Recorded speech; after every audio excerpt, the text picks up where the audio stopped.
afternoon. This is the Thurston County Board of County Commissioners for October 10th, 2017. My name is Commissioner Bud Blake, and I'm the chair of the board this year. And I'd like to start off with today's BOCC with introductions.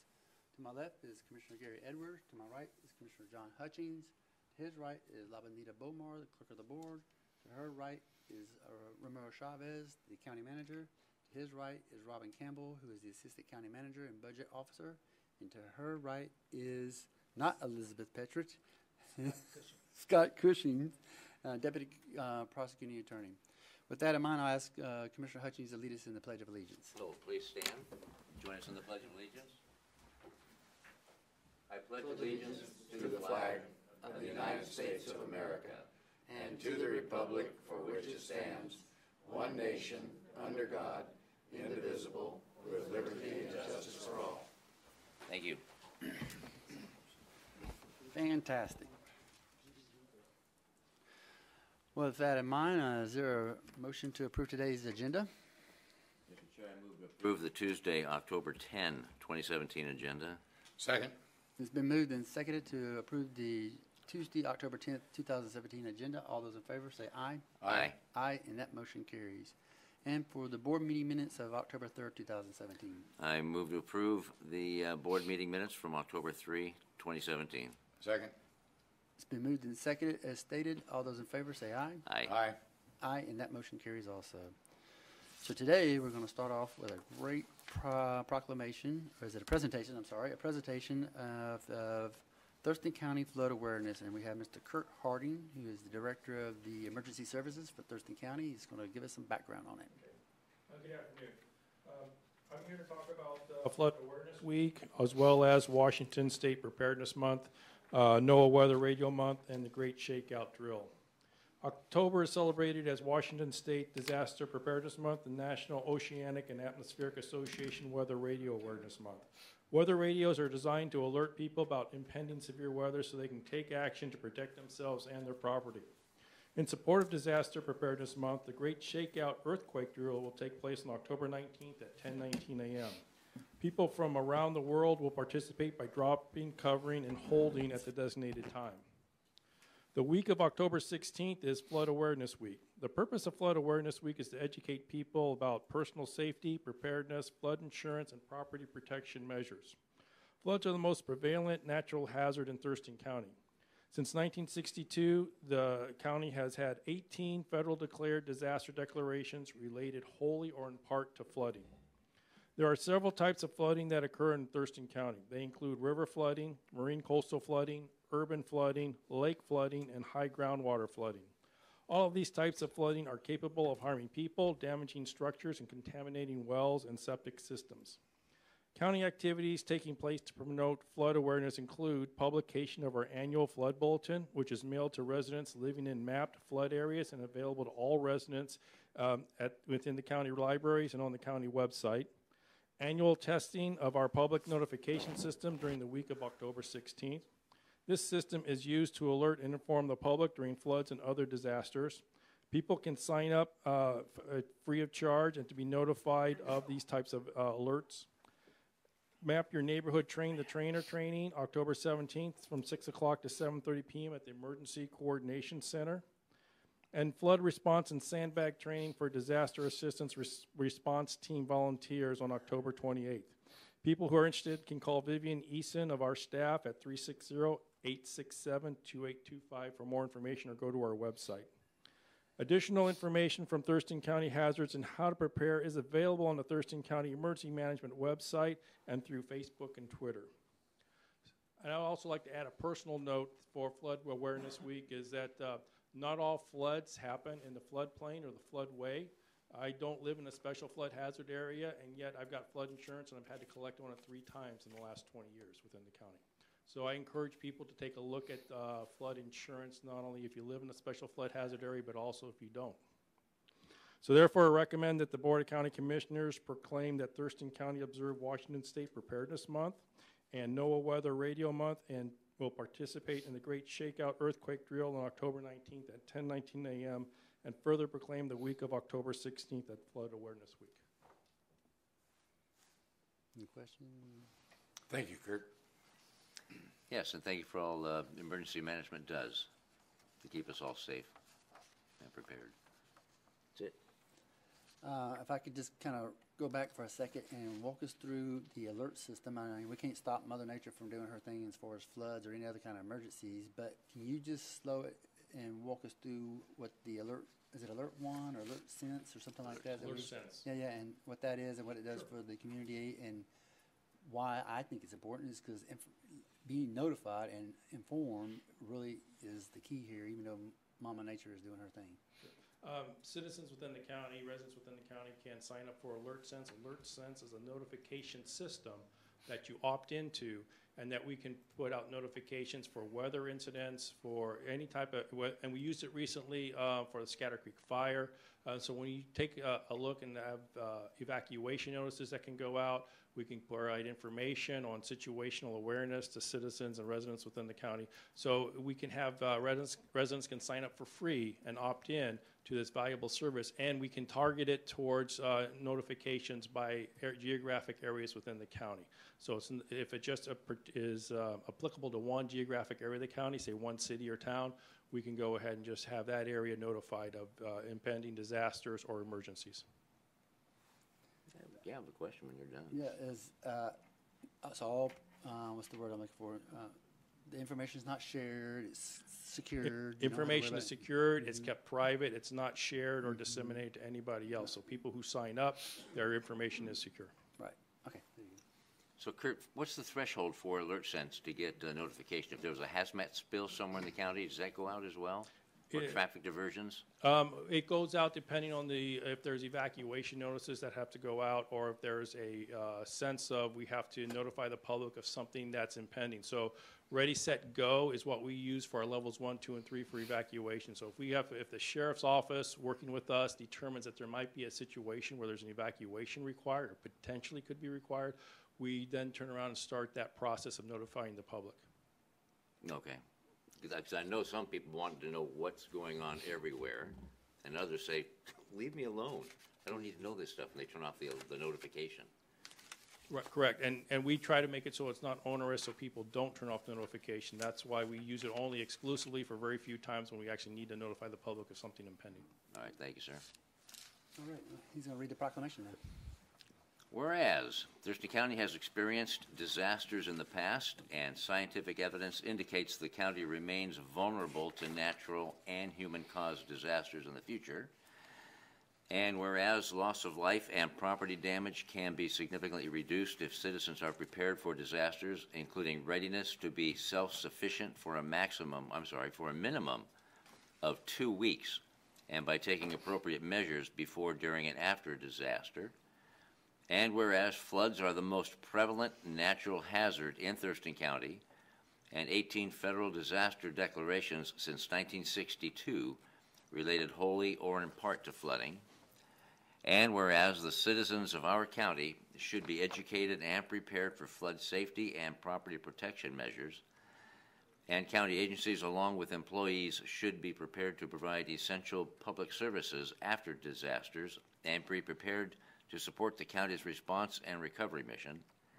And whereas Thurston County promotes that citizens obtain disaster-related information through the county's alert notification system, fact sheets, training, the annual Thurston County Flood Bulletin, the county website and social media sites, and the National Oceanic and Atmospheric Association, NOAA, weather radio, which includes emergency alert system broadcasts.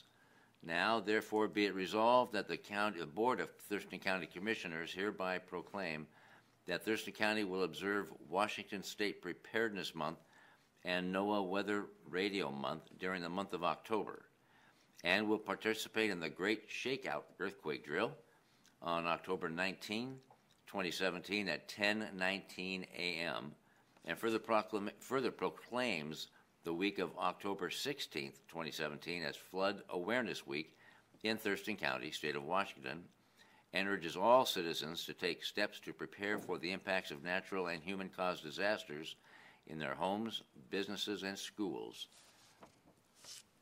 Great. Fantastic. Thank you. You want to come up here? Kurt, you want to come over here? There you go. on the wall down there. Okay, thank you so much. No, no big deal. Thank you. Cool beans. Cool beans. Huh? Cool beans. Yeah. Okay, so that brings us to the part where the opportunity for the public to address the board. And I have a sign-in sheet right here, and if I look out to the audience, if there's anybody that'd like to still come to the podium and speak, after I go through the list, I'll give you that chance. Just kind of raise your hand once I call on you. But in the meantime, those who signed in, it's kind of first come, first serve. We use this clock on my left or on your right as the countdown clock from 3 minutes to 0 minutes. And when it gets to 0, you hear this kind of a sound. It kind of lets you know that you're done. But if you're in mid-thought, midstream, I'll let you finish, but I'll start asking you to finalize it, bring some closure to it, and then we'll just move on to the next person. So with that in mind, I have Judy Weaver as the first person. Good afternoon, gentlemen. Hello, Judy. Good afternoon. I am here today to ask for your support in an effort that we are working on to improve the Rochester Community Library. We have made a request to Timberland Regional Library District to invest $50,000 into our community library in the form of services and technology. What we are asking the library district to do is to install and maintain a computer lab of 6 computers and 2 printers, and to install a sign locating the library out on Highway 12, along with an effort for community awareness of the Rochester Community Library. Our library opened in 2006. It's operated by volunteers. Currently, we have 1 operable computer, no functional printers. And the original computers were by a grant through AARP, and so they are very old and no longer operating. We are asking Timberland to do something that they don't do. They never have invested in this kind of a program where they are not operating the buildings. So this is different, and they have some work to do to see if this is something that they can do. Rochester has more than 2,200 students. We have 49% of those on free and low reduced price meals. That means that potentially 49% of our students can't do their homework at home. They need these kind of technological services available to them. We also have many folks come in that want to take classes for food handlers, permits, for certificates, for CDL classes. None of these can be done at our library at this time. And so what I am proposing is that Timberland now make this investment into Rochester.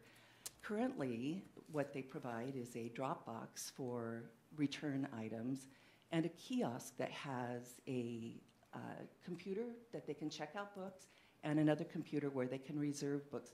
It's a wonderful program. It's a great cooperation between the Rochester School District, the Rochester community, and Timberland.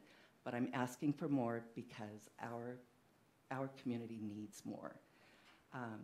So anytime that you have an opportunity to visit with Timberland, I would sure appreciate it. I have a copy of a letter for you that I sent to the Timberland Library Board and their director, and I'll leave you with a copy of it. Yeah, please do. And if you'd give it to the gentleman here on your right. Mm-hmm. Thank you so much, Judy. Mm-hmm. Okay, so just anybody in the audience like to come to the podium and address the board, change their mind, or have second thoughts? Oh, okay, I get it. Not a problem. Huh? Time's up. What's going on here? Sorry, there we go. The popcorn's done, so. Okay, with that in mind, we'll just move on to the next item on the agenda, which is, hang on. No. Okay. County manager's update. I don't have any updates for you, Commissioners. That was fast. Okay. Okay. Let's move on to consent items, which is consent items A and B. Mr. Chair, I move to approve consent items A and B. Second. It's been moved and seconded to approve consent items A and B. All those in favor say aye. Aye. Aye. Aye, and that motion carries. We'll go on to our department items, which is the commissioners and county managers items. And I have, is that Michelle Underwood? There you go. Come on up here. Let me see you. She's going to talk to us a little bit about Michelle Telecom, the Rainier Connect franchise agreement, right? Good afternoon. For the record, I'm Michelle Underwood, Senior Management Analyst for the Office of the Commissioners. Before you today is a new telecommunications franchise agreement for your approval. On Thursday this week, we'll have additional time to talk about franchise agreements in Franchise 101. So we'll all learn more about that. Before you is Michelle Telecommunications doing business as Rainier Connect Telecom. They submitted a franchise agreement in September 19th in 2016. This agreement allows them a non-exclusive access to county right-of-ways for the purpose of providing telecommunication services to our citizens. They paid the $5,000 application fee, and that was also deposited in September. A $50,000 surety bond will be posted when the agreement is executed. On May 16th in 2017, you received a public hearing. Scott Davis from Public Works made the presentation, and Rick Finn, an attorney for the Michelle Telecommunications Company, spoke in support of the franchise. No other comments were received.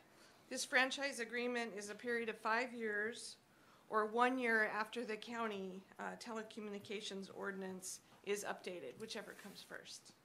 I'd be happy to answer any questions. Any questions? Nope. How about you? No, I don't. No? All right, is there a motion? I move to approve the resolution and authorize the county manager to sign and execute the Rainier Connect Telecom franchise agreement for the period of 5 years from the date of execution or 1 year after the telecom ordinance is updated, whichever is first. The grantee has paid the $5,000 application fee. Second. It's been moved and seconded as stated. All those in favor say aye. Aye. Aye, and your motion carries, Michelle. Thank you. Thank you so much.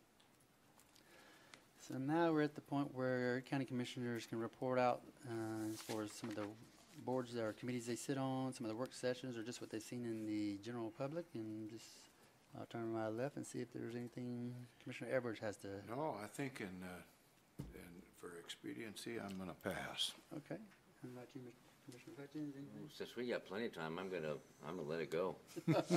Here we go, because a lot of stuff that we do that is somewhat mandatory and important, and other stuff that's fun, and I got to do both. Last week, I presented a 2-hour presentation teaching teachers who teach teachers of children and daycare, childcare providers and such at the Elevate Early Learning Conference. I taught leadership, motivation, and ethics, and that was a lot of fun. Sat on the disability board, and that was one of those needed to be done things. But a fun thing I did also last week was did a tour of the Skookumchuck State Hatchery down in Skookumchuck Valley out there outside of Tenino, and with the Northwest Indian Fisheries Commission, and got to see the fingerlings, the salmon, get snipped and a little poke of some wire, getting tagged. I've never seen this before. It was fascinating, holding a little salmon in your hands and they're wiggling around. That was really kind of cool, and learning more about how they spawn and such. And then attended the Behavioral Health Resources, BHR Phoenix Awards. That was fun. That was a fundraising breakfast that showcases those that overcome adversities in their lives, whether it be chemical dependency, mental health, or other issues.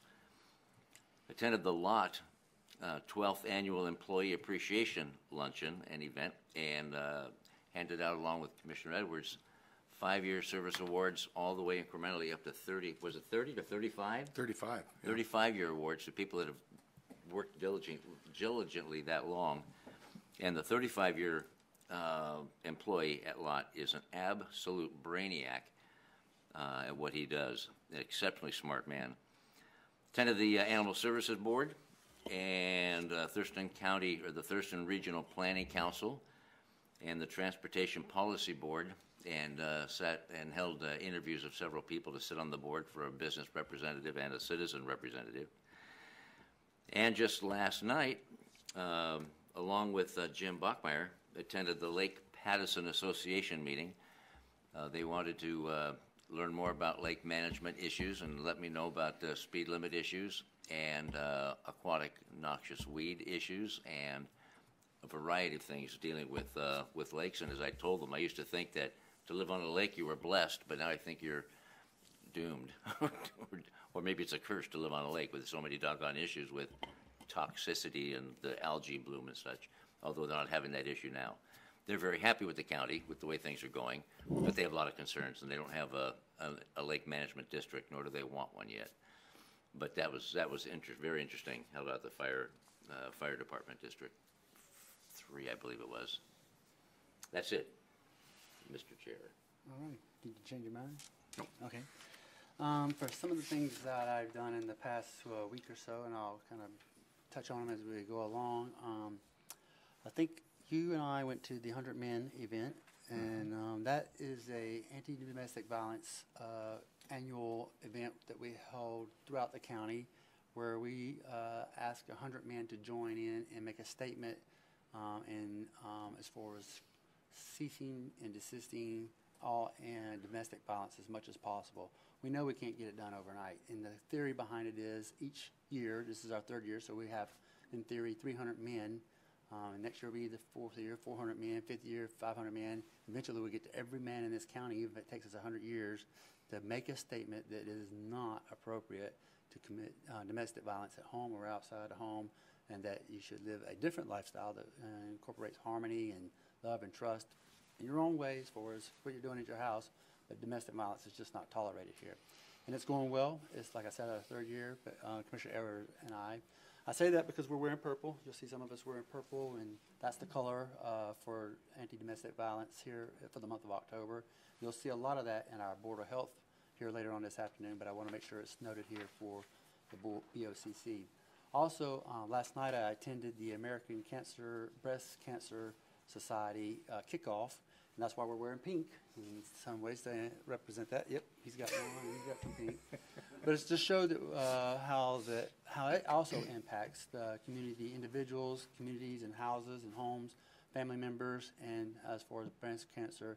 And it is just heartbreaking to hear some of the stories, and yet it's also encouraging to hear the stories of how mostly women, men get it too, breast cancer, they fight through it, survive, and have a life after the fact. And if you come to the Board of Health also at 3:30 or any other time, you'll see that you'll hear some of the stories from some of the survivors, and we're super excited about some of the things like that.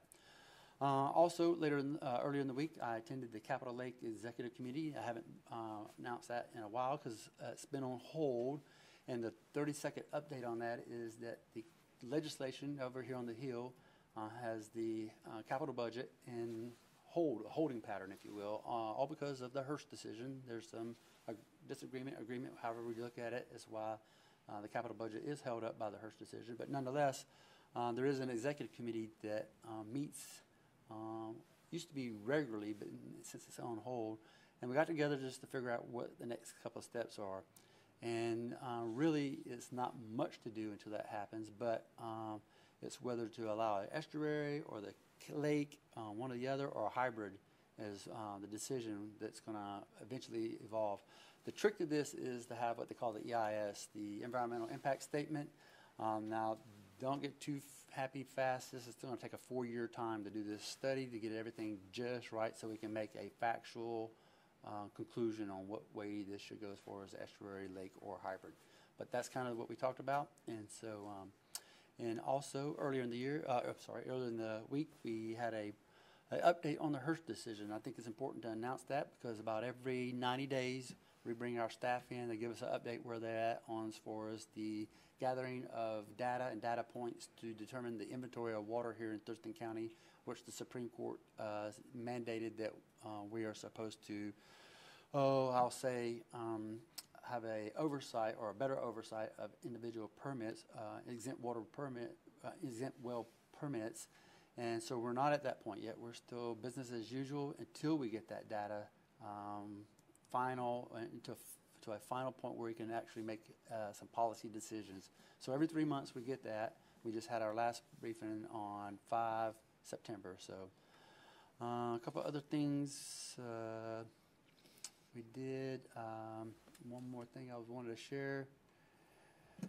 Oh, super excited about this. My seatmates will be excited. We finally, it's been a long time, but we met with every superintendent and school superintendent here in Thurston County. It was a roundtable discussion, and it was one of the best discussions we had in terms of how some of the challenges they have at the school, school yards, school districts, the whole top, bottom, all bar. It was everything was thrown on the table, from marijuana to workforce to interoperability within the school districts or with the county, public roads to health. All that was on the table, and it was a good discussion too, as far as how we could do better, or we're already doing great things for our kids here in Thurston County. Which, to go off of his thing, the 30% of our kids are our population, but 100% of our future. We mean it, we walk it, we live it, and that's what that's all about with those superintendents. How about that? Okay. It really was good. Yeah, it was. It was a fun one. I like that. You'd be surprised what you learn from the superintendents. They don't hold back, so that's good. Okay, I'm going to turn to the county manager and see what he has as far as the calendar. Thank you, Commissioners. I'll be walking you through the upcoming schedule on the next week.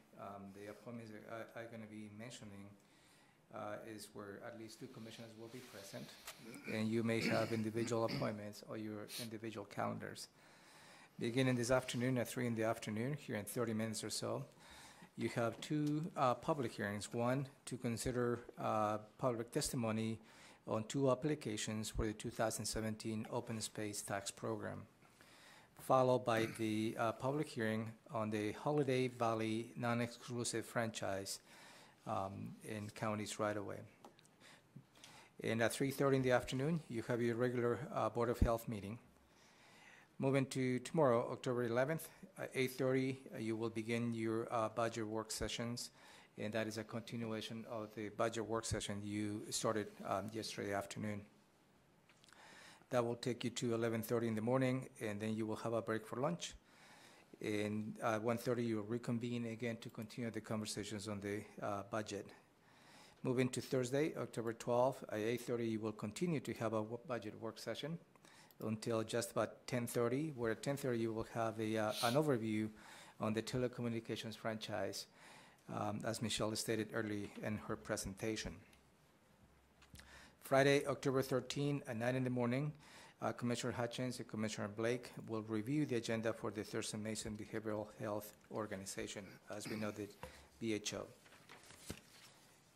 On Monday, October 16th at 3 in the afternoon, you have the Thurston Thrives Coordinating Council, and we'll come back here on Tuesday, October 17th, where we review the agenda again for the board meeting of the October 17th in the afternoon. That's all I have for you today.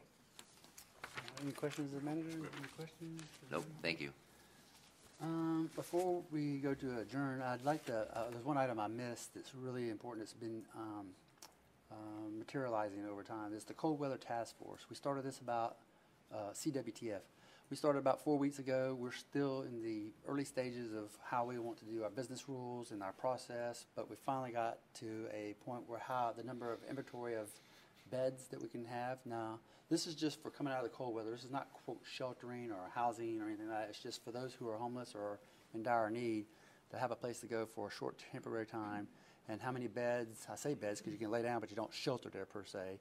And then it's to the tune of about 250-something beds we have, and the people who are going to be involved. So we got that out of the way, and now we're going to, the next one is here on this Friday, 13 October at 3 o'clock. Anybody's welcome to come and sit and listen in and sometimes participate. The communication, how we're going to communicate this whole task force throughout the cold weather period. And so I just throw that out there for anybody who's interested in doing that. So any last words? No, sir. All right, no. Is there a motion to adjourn? I move to adjourn the Board of County Commissioners meeting of October 10, 2017. Second. It's been moved and second to adjourn. All those in favor say aye. Aye. Aye, and we are adjourned.